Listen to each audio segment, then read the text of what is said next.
Hello everybody, good morning. How are you all? I hope each one of is fine and doing great in your studies.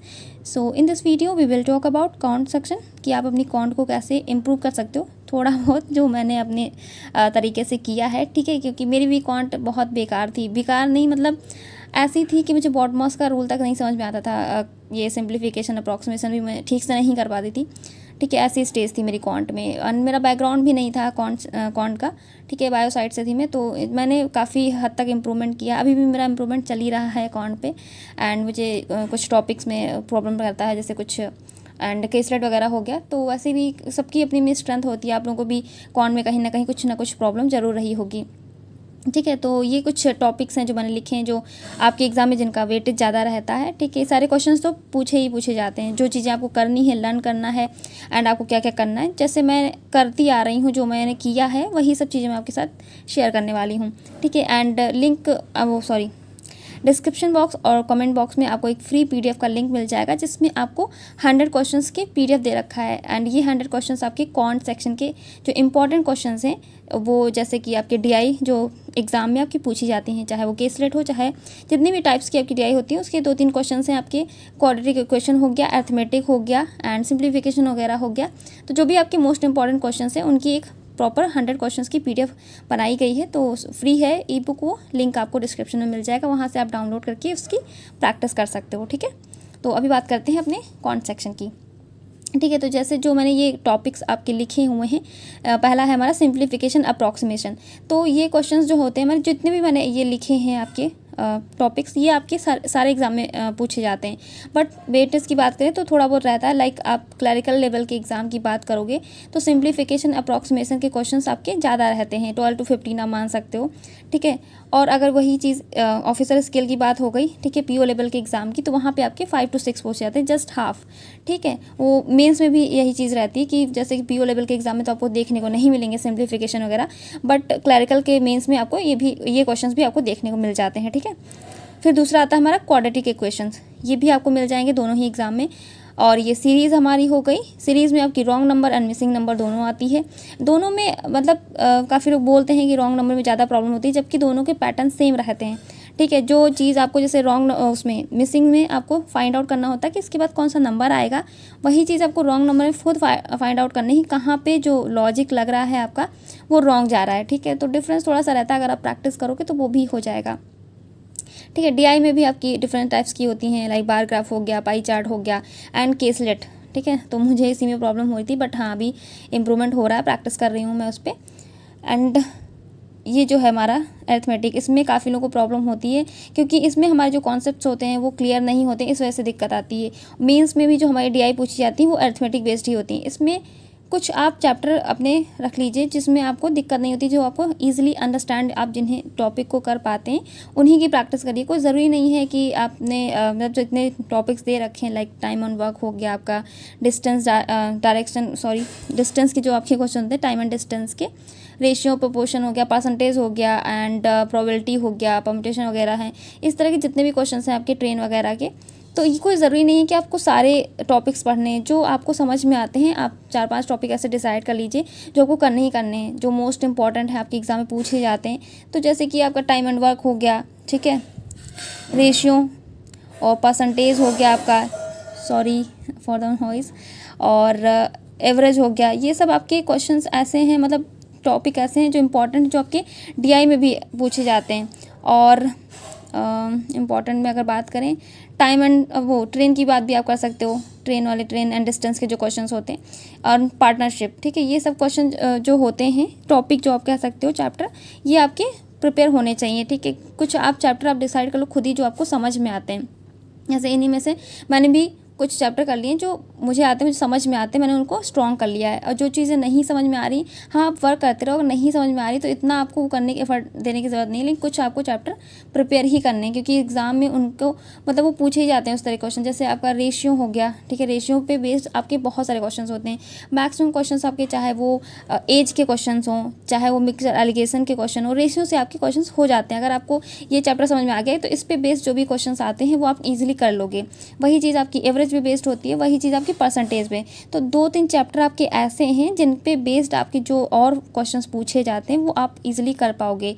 कुछ questions आपके DI में भी रहते हैं, जैसे average पूछा जाता है, ठीक है, और रेशियो वगैरह पूछा था, परसेंटेज हो गया, तो ये टॉपिक आपके एकदम क्लियर होने चाहिए, ठीक है। बाकी चीज़ें जैसे कि आपको जैसे टाइम एंड वर्क हो गया, ये सब तो क्वेश्चन पूछे जाते हैं। अब नहीं मतलब अगर कर ले रहे हो तो बहुत अच्छी बात है, लेकिन ये जो चैप्टर हैं 3-4 आपको, तो वो बहुत अच्छे से प्रिपेयर होने चाहिए, ठीक है। चाहे और उसके बाद जो बिगिनर है या फिर जो आपको स्पीड कैलकुलेशन स्पीड की बात करें, हर चीज़ के लिए आपको स्क्वायर्स हो गया, क्यूब्स हो गया एंड टेबल्स हो गया, फ्रैक्शंस, ये सब चीज़ें आपको लर्न होनी चाहिए। स्क्वायर्स में आपको 50+ करने हैं, अगर आप 50 कर ले रहे हो तो मतलब 50 से नीचे तो नहीं, 50 तक अगर करो, उससे ज़्यादा भी हो जाते हैं तो बहुत अच्छी बात है। क्यूब्स हो गया आपके 20 से लेके 25 तक आप कर सकते हो। टेबल्स में आपको जितने आप लर्न कर सकते हो उतने करो, क्योंकि जो हमारे मॉक टेस्ट में वगैरह हो गया, जब वो मल्टीप्लाई करने का आता तो कोई नंबर वो मतलब समझ में नहीं आता, मतलब कुछ भी दे सकते हैं, कोई इसमें लिमिट नहीं है कि आपको 20 तक लर्न करना है, 30 तक करना, 40 तक, ठीक है। वो मल्टीप्लिकेशन में कितना भी दे देते हैं वो, ठीक है। तो जितना आप कर सकते हो लर्न उतना, मतलब 20 तो होना ही होना चाहिए, 20 से लेकर 30 तक आपके लर्न होनी चाहिए। फ्रैक्शंस में हो गया, फ्रैक्शन में सारी फ्रैक्शनल वैल्यू आपको पता होनी चाहिए, लाइक 25% को क्या बोलते हैं, 20% की वैल्यू क्या होती है, इस तरह आपको फ्रैक्शनल वैल्यू सबकी पता होनी चाहिए, ठीक है। ये सब चीज़ें आपकी प्रीलिम्स में बहुत काम देती हैं एंड बहुत हेल्प मिलती है। अगर आपको टेबल जैसे मान लीजिए आपको याद है, या आपको स्क्वायर्स वगैरह हो गए, फ्रैक्शनल वैल्यू आपको पता है, तो आपको इजीली कैलकुलेट कर पाओगे, टाइम भी आपको कम लगेगा, ठीक है। अगर आपको चीज़ें याद नहीं है, लाइक आप कोई स्क्वायर है, ठीक है, जैसे सिंप्लीफिकेशन में मैक्सिमम क्वेश्चंस आपके क्यूब से होते हैं या स्क्वायर से होते हैं, अगर आपको चीज़ें नहीं याद है तो आप निकालते रह जाओगे, नहीं हो पाएगा। बट हाँ, कुछ ऐसे होते हैं, क्यूब रूट हो गया हमारा, स्क्वायर रूट हो गया, जिनके आपको नहीं लर्न है, जैसे आपने नहीं लर्न किया है, कुछ एक लिमिट तक ही आपने लर्न किया, उसके आगे से अगर आ रहे हैं तो उनकी शॉर्ट ट्रिक्स भी होती हैं। लाइक अगर लास्ट में 1 आया है तो इसका ये क्यूब हो सकता है 9 का, सॉरी स्क्वायर 9 का हो सकता है या 1 का हो सकता है। 4 आया है या लास्ट में 6 आया है तो 6 का हो सकता है और 4 का हो सकता है। इस तरह की शॉर्ट ट्रिक्स होती हैं, वही चीज़ आपकी क्यूब में फॉलो होती है। तो इस तरह की शॉर्ट ट्रिक्स आप यूट्यूब से भी देख सकते हैं, जिन एजुकेटर को फॉलो करते हो या क्वांट के जो भी एजुकेटर्स हैं, उन्होंने सबने मतलब ये ट्रिक्स बता रखी हैं कि आप कैसे cube root and square root को फाइंड आउट कर सकते हो। अगर आपको नहीं याद है, क्योंकि बहुत जो बड़ी डिजिट्स होती हैं उनको नहीं याद कर सकते, तो आप ये भी फाइंड आउट कर सकते हो कैसे कैसे निकाल सकते हैं, ठीक है। ये भी चीज़ें आपको यूट्यूब पे मिल जाएंगी। देन ये सब करने के बाद मतलब ये सब चीज़ें आपको, अगर नहीं आप डेली इनको लर्न करिए, अगर आपको टेबल नहीं हो रही, रात में सोने से पहले या सुबह मॉर्निंग में आप उनको रिवाइज़ कर सकते हो, ठीक है, लिख के डेली आपको इतने रिवाइज़ करने हैं, ठीक है। एंड धीरे धीरे आपकी जब हैबिट में आ जाएंगे, आप जब क्वेश्चन सॉल्व करते रहोगे, लर्न करते रहोगे, तो आपको चीज़ें अपने आप लर्न हो जाएंगी, फ्रैक्शनल वैल्यू वगैरह, ठीक है, क्योंकि आप प्रैक्टिस करते करते मुझे भी सारी चीज़ें याद हो चुकी हैं। तो जब आप प्रैक्टिस करोगे तो चीज़ें आपके दिमाग में अपने आप लर्न होती जाएंगी, ठीक है। उसके बाद आता है कि जब ये सब चीज़ें आप कर लोगे, एंड ये जो मैंने चीज़ें बताई हैं आपको, ये डेली प्रैक्टिस करने, उसके बाद आपको अटेम्प्ट में क्या करना है, अगर आपकी क्वांट में स्पीड नहीं है तो आपको डेली सेक्शनल टेस्ट देने हैं, ठीक है।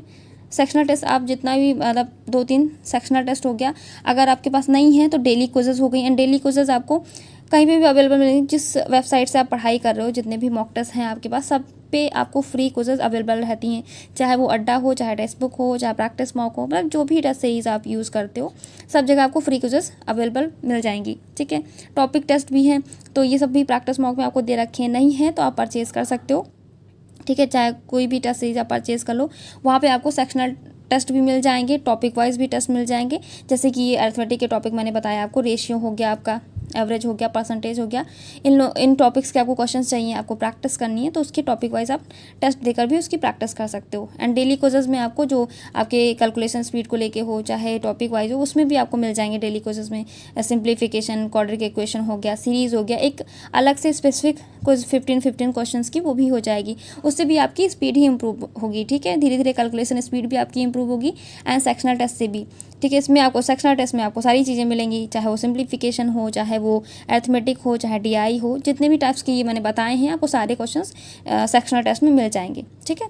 तो आपको करना, प्रैक्टिस आपको ज़रूर करनी है, ठीक है। डेली आपको सिंप्लीफिकेशन, ये चीज़ें करने के अलावा आपको डेली, अगर आपकी स्पीड नहीं है क्वांट में, आपको इम्प्रूवमेंट देखने को नहीं मिल रहा है, तो आपको सिंप्लीफिकेशन डेली करना है। अब इस सिंप्लीफिकेशन क्वेश्चन आपको ये डेली क्वेश्चन में भी आपको मिल जाएंगी, या सिर्फ और सिर्फ आप मतलब चाहे ग्रेड अप देख लीजिए, चाहे अड्डा हो गया, आपको अलग से क्विज़ेस मिल जाएंगे, सिंप्लीफिकेशन की भी, ठीक है, और क्वाड्रेटिक इक्वेशन की भी। जिस टॉपिक की आपको क्विज़ेस करनी है, जिसमें आपको लगता है आपकी स्पीड नहीं है, आप नहीं कर पा रहे हो, तो उसकी आपकी अलग से क्विज़ेस मिल जाएंगी, वो भी फ्री।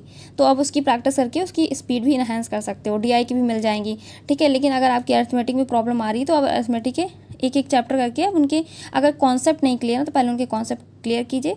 एजुकेटर का नहीं मैं बता सकती, जिनको जो टीचर आपको समझ में आते हैं उनसे कर सकते हो, क्योंकि कोई भी टीचर कभी भी ख़राब नहीं पढ़ाता, वो हमारी अंडरस्टैंडिंग में होता है। हम समझ पाते हैं तो हमारे लिए बेस्ट है, नहीं समझ पाते हैं तो नहीं है, ठीक है। तो आपको जिनसे समझ में आता है, जो भी बहुत सारे पढ़ाते हैं, आपको जिनसे समझ में आता है आप उनसे पढ़िए एंड अपने टॉपिक्स को क्लियर करिए। और डेली जो भी वो पीडीएफ प्रोवाइड करते हैं, जो भी उनकी चेकलिस्ट वगैरह है, आप उनसे प्रैक्टिस कर सकते हैं क्वेश्चंस के। एंड जो आपके डेली जो क्वेश्चंस आपको मॉक में मिलते हैं, जो आप मॉक टेस्ट दे रहे होंगे, उसमें चाहे वो 35 क्वेश्चंस हो क्वांट के, चाहे 40 क्वेश्चंस हो, तो वो भी बहुत होते हैं, ठीक है। अगर आप दिन में 2 मॉक टेस्ट भी दे रहे हो तो 80 क्वेश्चंस आपके यही हो गए। एंड उन 80 क्वेश्चंस में आप खुद सोचो कि मतलब 10 to 12 तो होंगे ही आपके अरिथमेटिक के क्वेश्चन, तो वो भी डेली न्यू पैटर्न के होंगे। ऐसा नहीं कि एक ही टॉपिक से आपको सारे क्वेश्चंस मिल जाएंगे, अलग अलग जितने भी चैप्टर हैं आपके सब दे रखे होंगे। तो डेली अगर आप 2 टेस्ट भी दे रहे हो तो उसमें आपको एम्पल अमाउंट ऑफ क्वेश्चंस मिल जाएंगे, ठीक है, ये अरिथमेटिक सेक्शन के।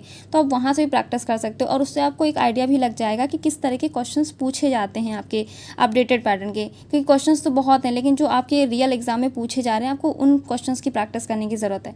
तो वो आपको मॉक टेस्ट से, डेली क्विज़ेस से, सेक्शनल टेस्ट से ही मिलेंगे। तो आप प्रैक्टिस करते रहिए, ठीक है। प्रैक्टिस से ही आपकी स्पीड आएगी, प्रैक्टिस से ही आपकी चीज़ें इंप्रूव होंगी। प्रैक्टिस के अलावा कोई सोल्यूशन नहीं है इन सब चीज़ों का, चाहे वो क्वांट हो चाहे वो रीजनिंग हो, ठीक है। प्रैक्टिस से ही चीज़ें इंप्रूव होती हैं। मैंने की है इसलिए मैं आपको बता रही हूँ। बाकी आप करते रहिए प्रैक्टिस, ठीक है, आपको डेफिनेटली चेंज देखने को मिलेगा। बाकी मॉक टेस्ट वगैरह देते रहिए, अटेम्प्ट करते रहिए, ठीक है। Thank you everybody and have a good day. And yes, PDF download करना बिल्कुल मत भूलिएगा, उससे भी प्रैक्टिस कर लीजिएगा। बहुत अच्छे अच्छे क्वेश्चन दिए मैंने, तो सॉल्व किया, ठीक है। तो आप लोग भी कर लीजिएगा। Bye bye.